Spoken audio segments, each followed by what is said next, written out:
People have looked at HPC as kind of an elitist occupation of minor, small group of people, and I wanted to show that HPC has a real impact, almost immediate impact, and sometimes long-term impact on what happens to people at everyday life. Supercomputing or HPC have moved in faster than even the fastest moving technology that we encounter in our life, which is Moore's law. From Orion X in association with Inside HPC, this is the At HPC podcast. Join Shaheen Khan and Doug Black as they discuss supercomputing technologies and the applications, markets, and policies that shape them. Thank you for being with us. Hey, Shaheen, it's great to be with you again. Excellent to be here, and I am truly excited about this session. Yes, we have a really special guest, David Barkai, a 50-year veteran of the HPC community, who has come out with a new book this month called Unmatched on the extraordinary progress of supercomputing over the past half century, and the view that HPC, and I like this quote, is a powerful demonstration of our, meaning humanity's, relentless drive to understand and shape the world around us. David entered HPC shortly after receiving a PhD in theoretical physics and has focused on relationships between applications and architectures. He served at several technology companies during their heydays, such as Control Data, Floating Point Systems, Cray Research, SGI, and others, along with stints at NASA Ames and Intel. Unmatched, the book, is broken up into 5 decade-long epochs defined by the system architectural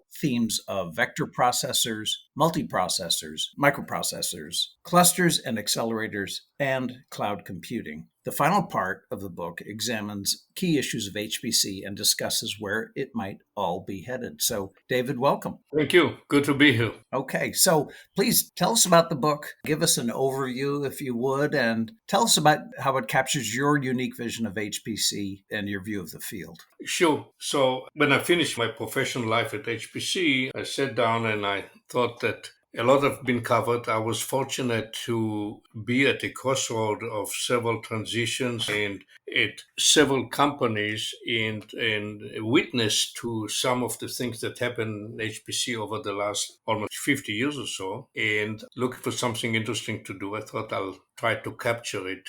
And as Doug mentioned, what I did there was to try to maybe somewhat oversimplistically, but I think more or less okay, to break what's happened in supercomputing into manageable pieces by looking at the architecture and changes that happened. And that's where are the five type of periods that happened. I cut it into an exact 10-year period. Of course, it's not exact. The overlap, and it's a little more muddy in transitions, and not everything is clear cut. It wasn't a deliberate decision of people to move from one phase to another. It was a process, and the market played a role in it, and so on. So I wanted to look at what's happened to HPC, because there are a lot of lessons from it and features that keep coming back that people are using today, on one hand. On the other hand, people have looked at HPC as kind of an elitist occupation of a minor, small group of people, and I wanted to show that HPC has a real impact, almost immediate impact, and sometimes long-term impact on what happens to people at everyday life. So I also followed some application areas as they evolve through the years, in how, as with the evolution of HPC systems, the benefit from it is getting greater and greater to society and to everyday life. I follow architecture, application together with architectures, and see how it changes over the years. In particular, I should mention that I think that what happened in the last 10 years was even greater changes than previously, in the sense that HPC world has expanded to include new applications and new sets of people, and the community really seems to be growing both technologically and socially and in terms of numbers. David, you called the book Unmatched. Would you take us through the thought process on how you decided the title of the book? Yeah, the subtitle of the book is 50 Years of Supercomputing. But I think it's important that I start with Unmatched. I wanted to put into the idea that supercomputing or HPC have moved in faster than even the fastest moving technology that we encounter in our life, which is Moore's law. So Moore's law is an exponential rate of advancement of semiconductor industry in terms of density of components, but also more or less in terms of performance of a single chip. And I compare it. So Moore's law will tell us that you double the density, almost the performance every 2 years. And I try to look back at what happens to top HPC systems. And I look at some kind of milestones. When we reached the first gigaflop system, which was early 80s, the teraflop system was mid 90s, 96, then petaflop at night 2008, and then 2020, more or less exascale. It's debatable, but let's say 2020 to 2022 reached that. And it looks like a cycle, in about every 12 years, HPC systems, the top of them, advance by a factor of 1,000. Now look back and think about Moore's law. Every Mm. 12 years, you have 6 cycles of Moore's law, which gives you a factor of 64. So the HPC system potential performance is increasing 15 times faster than Moore's law. That's the reason that I think it's moving faster than any other industry enterprise in recent history. So I called it unmatched. Excellent. Yeah, and another of your comments is over the last 40 years, HPC has outpaced technology advances like Moore's Law by more than 9,500 times. So, this notion of thousandfold increase every 12 years, I think that needs a law name, like Barkai's Law, maybe. That's right. Friendly suggestion. It's amazing it's the sector of the technology industry where can we say the most innovation is going on constantly Yeah. because of the insatiable demand for higher and higher performance. Yeah, there is another very good kind of comment that I put someplace. I wanted to show you to indicate people don't think about it. Look at the recent system, Frontier at Oak Ridge. A node in Frontier is 150 teraflop with the Yes. GPUs, the power of it. I'm looking further into the past. When ASCII Red was built in 96, was the first teraflop machine. It had 76 cabinets that were a single teraflop. Now a single node on Frontier is 150 teraflop. The difference, the node to node comparison, is 700,000 times increase in 25 years. Wow. That's some number to think about. That's Yeah. amazing. Well, I can't resist asking you. I mean, we've seen over the last 8 years or so the slowdown in Moore's Law. Is there going to be a slowdown in this thousandfold increase every 12 years kind of law? Or are we going to keep introducing new paradigms such as, say, quantum that'll enter the picture? That sounds like the next book. Yeah, yeah. So yeah, it's true. My focus is on the past, but I conclude with some thinking of some of the couple of leaders about where we're going. But the answer is that I think that we are entering a period of some level of uncertainty as to where technology is going. I think we settled on the expansion of the scope of application of HPC to include, but also it may go in ways that we haven't envisioned yet, with the including of data driven applications less than numerics in AI, of course, which itself maybe that kind of a new application that push to new processor technologies that we haven't had before. For example, the idea that we're going to lower precision. The strive in HPC was always to get more higher precision for computations. Now we have a different trend, going to lower and lower precision of words because it's not needed for AI. So the mix of numerics and AI, to Doug's question, will add another kind of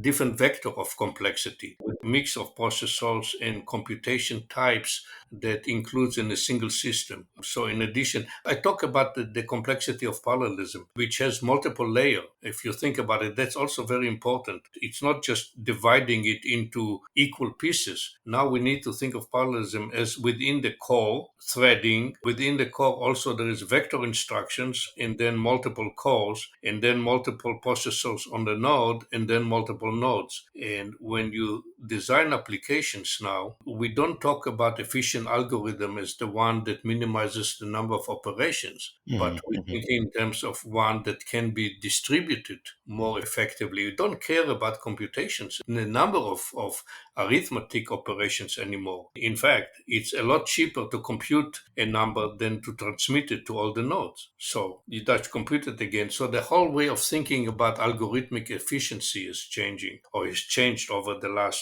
few decades, but it's more so now with the addition of different types of computation within the single application. So, David, this is a good segue into maybe you can take us through how we got here. As Doug mentioned, your book is very nicely divided into 6 parts with 5 epochs and then a chapter on outlook.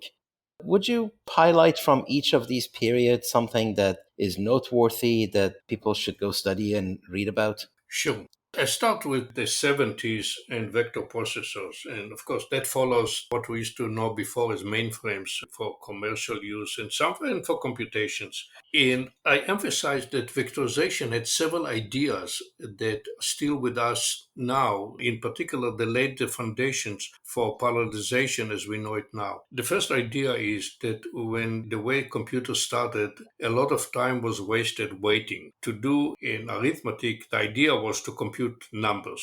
It was quick to do, but the data waiting to load and store and move data, that was the most time consuming. So the idea that there is inefficient time spent on computer system that sits and not doing arithmetic. The second idea was that if we have multiple functional units in the chip, add and multiply and logical operation, why operate just a single unit at a time? You can try to do more. The third idea was Mm. that in an application, the operations that can be done independently of each other, the unrelated. But then we expressed the idea that most computations are expressed in terms of arrays. So let's have instructions that relate to arrays. And the simple one is the array of dimension 1, which is a vector. Mm. And then finally, also to make it all possible, the idea that instructions may take more than one cycle. But if we can build hardware that where we break the instruction into a single cycle pipes, into pipeline of like assembly line as a pipeline with a single instruction, put all this together and we get the idea of vectorization. Now we all know that the first commercially successful vector processor was the Cray 1, released in 76. But as with anything else, there's always some early experiments that drove the way. In fact, there were 2 other vector processors that were released before the Cray 1, with control data Star 100 in 73. Maybe little unknown, the Texas Instrument had Mm. a supercomputer called ASC, Advanced Scientific Computer, that also was released in 73. They just built 7 systems, but they were kind of the forthcoming. And why I mention it, because as part of the approach, the 2 unsuccessful one had a single instruction from memory to memory. That is memory processing and back to memory, single instruction. Cray designed it, we broke it down and introduced vector registers. So you can do very similar to sequential, load operands, process and store. And that turns out to be the most successful implementation. So as with any other transition, there was experimentations and then there was a convergence on a more successful solution. So vectorization led the foundation to parallelization because the idea of doing independent operations at the same time. Of Mhm. course, vector was pipeline, but you can easily extend it to why do it one after another if it's independent, do it at the same time. We moved to the next period of multiprocessing that took this level of vectorization, and now we have another level of breaking it down to a big chunks. They're called the macro parallelism. If vector is fine grained, then multiprocessing is a coarse grained parallelization. So we're talking about the 80s where we start having multiple processor. The Cray XMP was the one, and then the Cray 2, and then the YMP. At the same period, an idea that Shaheen was pretty close to it was the attached processor. So there was another way of trying to get more computations done with less hardware or with a more efficient hardware, was to do a more special purpose idea of processing. So we had this attached processors in multiprocessing in the 80s. Towards the end of the 80s, there was another begin of very big transition where we had multiple of companies that took two different directions. There was the mini supercomputer companies that took the idea of big iron vector processor and trying to use a cooler technology, slower technology, but doing more of the MP part, the multiprocessor part, on a smaller scale. So we had the Convex and Alliant and various other companies, Supertech and so on, that created miniaturized supercomputers that's still becoming economically on paper or were successful because, for example, you could have a performance that maybe is 3 to 5 times less than the Cray of the time, but the price was 10 times less. So it became a more economically Mhm. viable. The other direction was to start with a not to start by imitating the big processor, but to start with the lower end of taking a processor that started off being for personal computer. It became a 32-bit processing, came out in the late 80s, and to take a microprocessor and build many more of that. So increase the level of parallelism, but not imitating the big vector supercomputers. And that was the MPP thinking machine. And kind of this period slides into the early 90s, where, the first list of the top 500 list was in June of 93. The top four systems there were not Crays. There was CM5. That's right. The top first stage, there was another CM5 in the top 10. So that was the period that the MPP showed up and then it faded away. So we're into the 90s where the MPP really broke the way in showing that microprocessors can be used to produce high-end systems. And then went into commodity part and x86. The smaller companies that led the way and did all the experimentation, most of them went away. And we began to have the idea that the big volume microprocessor is the basis for producing that. There was another trend that started that way, and I talk about it more in beyond the 2000, but it started in the 90s, which was dissemination of the silo culture of producing systems. It became, about at that time, for example, Cray all of a sudden realized that the cost of software development for their in-house operating system was as high as developing hardware. And there was Unix out there. So they adopted a community-based software, standard software, began the process of standardization in the sense that there are more common components that used across vendors. Start operating system and then the processor itself. And when we started creating systems which are not the tight MPP but clusters, and that began in the 90s, then we also talked about similar network, factory, and it became to be provider. And as we slide into somewhere, and just as I mentioned, that CM5 were the first top system, the MPP, when we get the first teraflop system, it was again not a big vector processor, but it was x86 system, the ASCII read from Intel. So that's where the kind of microprocessors entered the scene. When we got into the 2000, these things expanded into being almost a single type of architecture, which was a cluster. Mm. We got into the sense where from any vendor you'd get a rack, a cabinet, where you stack some nodes, and each node would have two processors in local memory, and it was tied together with some factory network, be it in Ethernet or InfiniBand, and that was a system. So they ran first Unix and then Linux. Then they all ran some variants of the same operating system, so it was open source, community software based, similar type. Almost everything became kind of standardized, and differentiation between vendors became more difficult. So that kind of what typifies, I think, the years. It became apparent in the year after 2000, 2010, give or take. We're getting into the petaflop system. What was the teraflop system was more or less a basis or not very dissimilar from the clusters that followed. What happened with the petaflop system, at least the first one, was almost a one-off, was the Roadrunner at Los Mm. Alamos.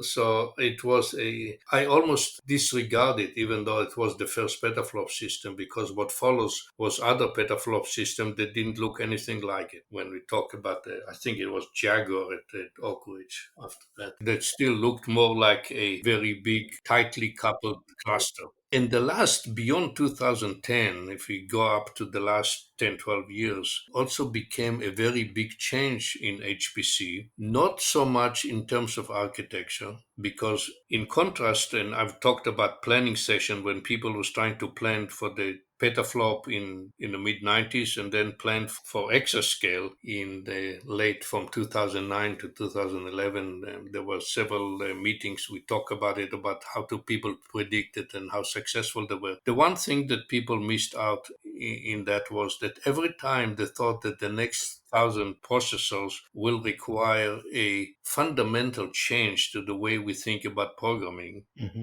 And every time it turns out we can expand and continue to use MPI and the same idea, and it just scaled and continued to scale. And both times, also people completely missed out the role of attached processor accelerators into the final system. We call them GPUs now. Yeah, well, when people talked about exascale, they figure out they'll have like order of magnitude Mm. small nodes because they didn't figure out that each node can be supported by so many GPUs. They'll give each one to tau. And it turns out it's another by the way, interesting observation. Teraflop system have just under 10,000 nodes, the ASCII read. Hmm. Frontier, 10,000 nodes. Oh, interesting.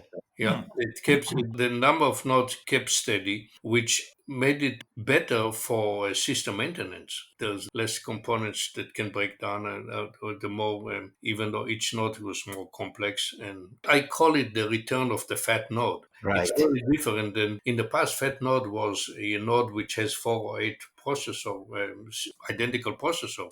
Fat node now is where you have a single host or one or two hosts, but more accelerators. But still yet, it's a fat node because, and even it's not, the memory part is a little different, of course. There is the shared memory of the node, and then there is the memory that sits on each accelerator. So it's a little different, more complex.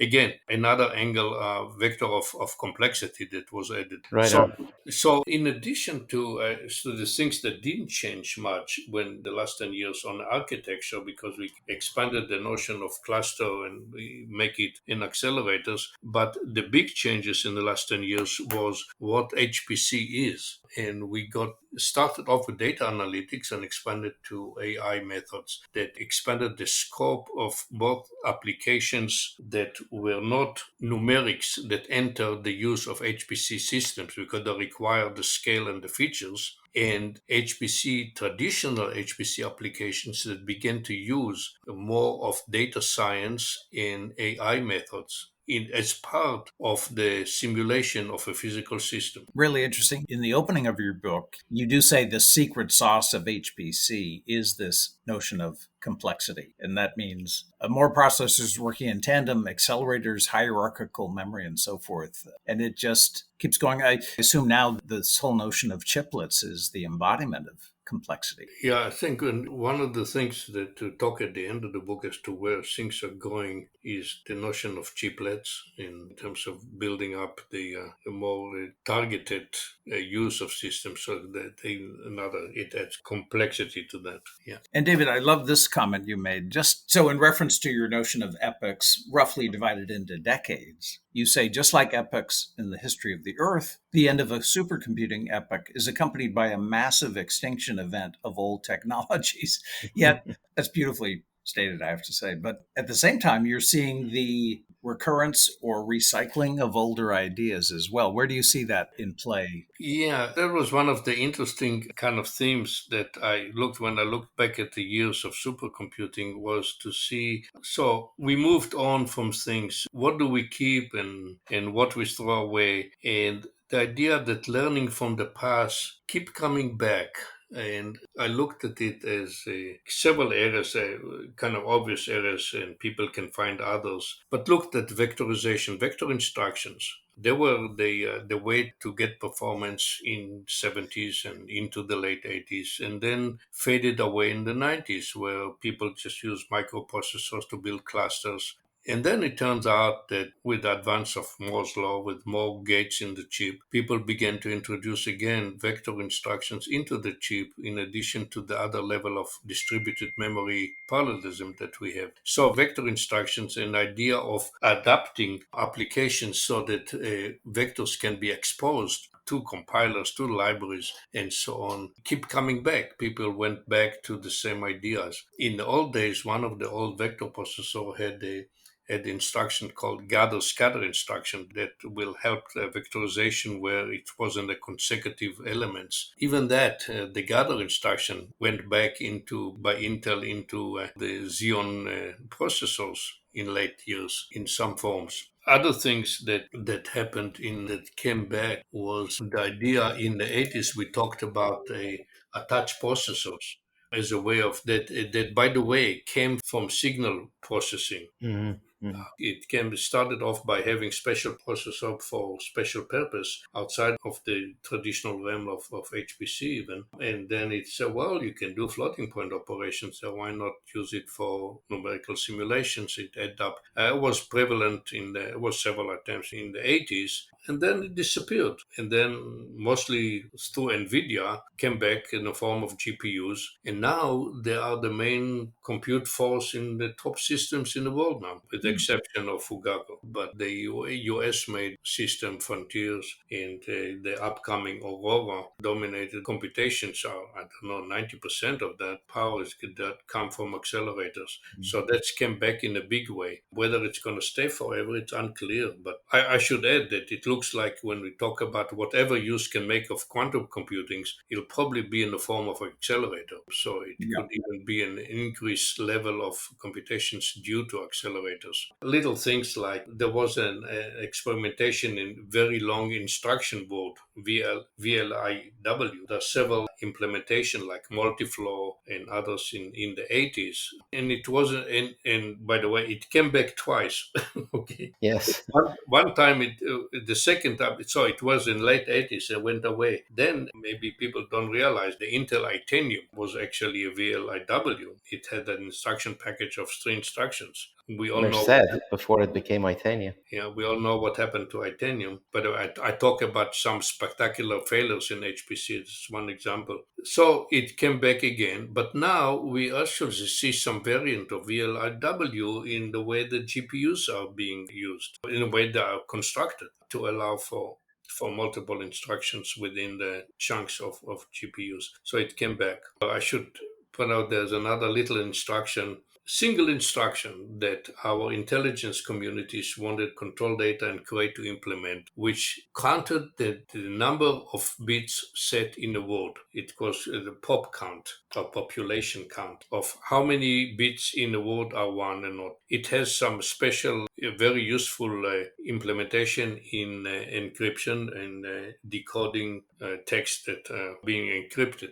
And that was the reason I asked. It turns out it's come, and so it was in that early 70s, 80s supercomputers. Then I think it was forgotten for a while. But now we see the same instruction being useful in different applications. So it's come back. The idea that there was an instruction was discovered or thought of by somebody and brought it back to, and it makes use in neural networks applications, in error checking, even compiler optimizations and so on. So things keep coming back. Yeah, definitely. I think at least for complex conditionals, you could streamline it with a pop count. So, David, in addition to history repeating itself, and you had some excellent examples, you also mentioned how the supercomputing community went to Unix pretty quickly. We also talked about multiprocessors. If I'm not mistaken, Cray XMP was one of the very early multiprocessors out there. Maybe the IBM 3081 was about the same time, or I don't know whether CDC had one, but it was anyway one of the early ones. Would you speak to the early adopter nature of HPC? Right. Yeah. How Yeah. it stays on the leading edge? So there's a lot of stuff in the book there, but one of the things I keep coming back that whenever we talk about the first successful commercial something, there's always some earlier attempt to doing it. We talk about multiprocessors. The XMP was not the first one, and I give the example of I think it's very little known that even in the 60s, Control Data built CDC 6500. It Hmm. had two processors, and it wasn't supposed to do for parallel processing, but just to submit two independent jobs in two processors in a single system. But it built that. Then Fleet Numerical in Monterey bought a CDC 6500, and then they bought a second one. So they connected the two systems, and they had to modify the operating system so that they can communicate between the systems and between processors within the system. So they had two chunks of memory on two different 6500 and four processors together, and they actually developed a weather model that ran on four processors in 1970. Wow. Very little known. So it's the way we do parallel processing now. It's nothing like what they had to do. It's not a modification of our operating system.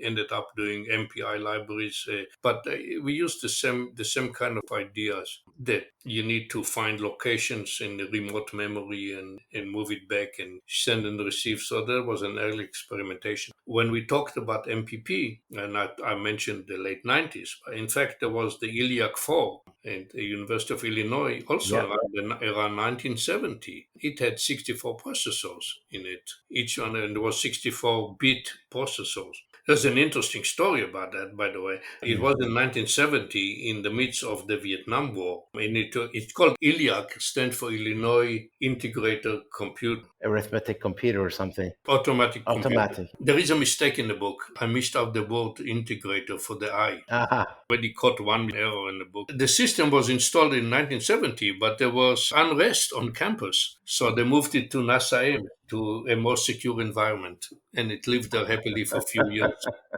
Interesting. Now, David, I know you're interested in more than just the technology here. You're very focused also on the applications and the impact of HPC applications on our everyday life. I know in my experience, when COVID hit in 2020 and work began immediately on a vaccine, and I was receiving the literature from the labs and other organizations, companies, I was very confident, contrary to what a lot of other people were saying, that we would have a vaccine within 6 to 8 months. And we did. And to me, I've said this to Shaheen several times, but to me, HPC supercomputing was the unsung hero of COVID. But I'm curious about that experience from your perspective, but also if there have been other particularly impressive accomplishments achieved on the application side, the workload side with supercomputing that you talk about in your book. Yeah, so I chose to follow several areas. Well, one is basic science, so let's not count it for everyday life, but weather, climate, and life science and engineering. Of course, I'm not talking about oil and gas in particular, but it's also very helpful there, of course.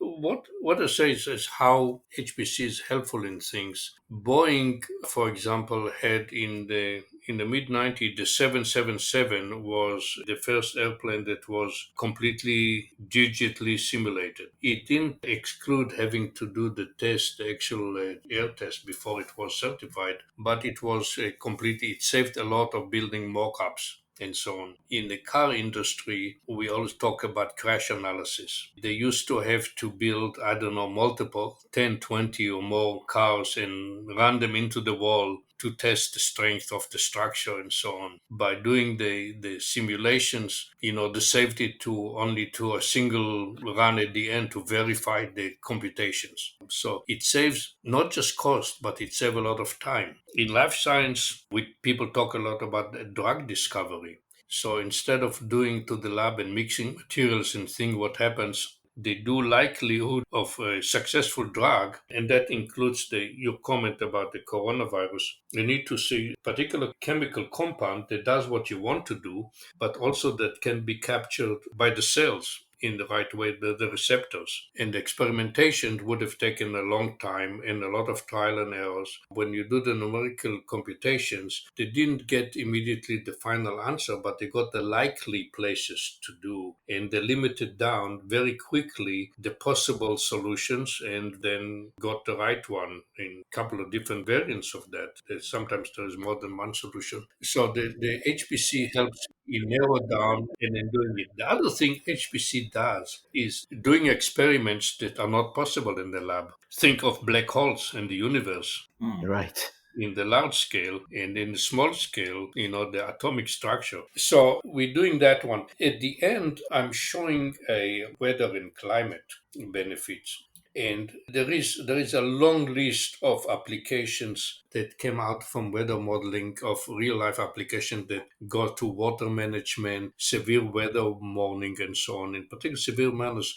You think about a hurricane, the prediction, and how getting more accurate time and location of landfall, for example, that impacts evacuations and planning and supply and whatnot. That it's very difficult to work the numbers, but it estimated in hundreds of millions of dollars each time that you can narrow down the possible landfall from several hundred miles into 10 or 20-mile range, for example. The impact of FCC, actually, there's some numerics on that. IDC, now Hyperion, did some studies and had a model that shows it. And they came up with figures like, the ROI. So what they do, Oh, yes. they interview a lot of companies and then they create an economic model. And I don't know how accurate it is. They figure that they get an ROI of $356 for each dollar invested, with includes $38 of profit over a dollar invested. When you add HPC to the enterprise, kind of on average, it takes under 2 years before you see positive returns. It helps creating, it doesn't take away jobs, it creates jobs, actually, turns out. So there are many examples of that, for different ideas that I point out here from the studies, but it's very difficult. People didn't, for some reason, the government is not tracking the return on investment. And I don't know of any other place. There was a study in the early 90s that they didn't quantify it so much as just give kind of story examples of where it is helpful. Yeah, we're seeing that also with quantum computing, and governments are using these economic benefits in addition to national competitiveness as a way of justifying their investments. This has been excellent, David, really wonderful. I am so delighted that you wrote this book. This was so needed in this industry, and it covers a good number of decades and really sets the ground for the future edition, if I can sort of compel you to Demands a continue the sequel. process. That's right. That's right. I can see the movie rights and the miniseries and all. Well, the Very truth is, I try to cover a lot of material, and you can hone in on some more limited aspects and expand on it. The other thing I have to admit that I've used my personal career history here and there, and I may have omitted important parts which maybe I wasn't aware of. I've talked to other people who filled in some of the gaps, but I don't pretend that it is an exhaustive history of supercomputing. It Mhm. kind of, if you think about it as a layer of pancakes, I cut through from the bottom to the top and go sideways here and there, but not in every period has a breadth to it, and it cannot. I have to try to get through the essentials and not every detail here. Yes, yes, very much. tremendous. All right. Well, we've been with David Barkai. Thanks so much for your time, and we'd love to have you back again. Thank you very much. I enjoyed Thank it. you, David. Take care. That's it for this episode of the At HPC podcast. Every episode is featured on InsideHPC.com and posted on OrionX.net. Use the comment section or tweet us with any questions or to propose topics of discussion. If you like the show, rate and review it on Apple Podcasts or wherever you listen. The At HPC podcast is a production of OrionX in association with Inside HPC. Thank you for listening.